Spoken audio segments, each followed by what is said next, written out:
నమస్కారం న్యూస్ 9 టీవీకి స్వాగతం.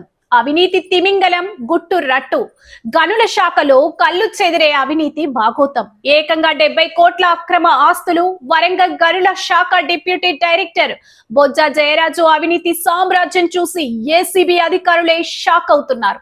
ముడుపులు తీసుకోవడంలో ఈయన రూటే సపరేటు.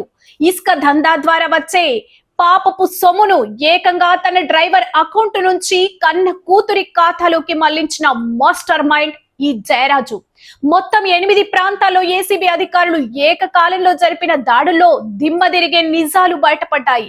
బోడుప్పల్లో విలాసవంతమైన G+2 భవనం, 623 గ్రాముల బంగారం, కూతురి పేరిట కొనుగోలు చేసిన కోట్లాది రూపాయల బినామీ ఆస్తులు, గంటల కొద్ది డాక్యుమెంట్లను అధికారులు స్వాధీనం చేసుకున్నారు. ప్రభుత్వ జీతం తీసుకుంటూ ఏకంగా 70 కోట్ల మేర అక్రమ ఆస్తులు కూడబెట్టిన ఈ అవినీతి అధికారి వెనుక ఇంకా ఏ పెద్దల హస్తం ఉందో అన్నది ఇప్పుడు సంచలనంగా మారింది. ఇసుక దందాలో వీరికి సహకరించింది ఎవరు? విచారణలో ఇంకెన్ని వేల కోట్లు బయటపడనున్నాయి? Let's watch the story. మరిన్ని వార్తల కోసం చూస్తూనే ఉండండి న్యూస్ 9 టీవీ.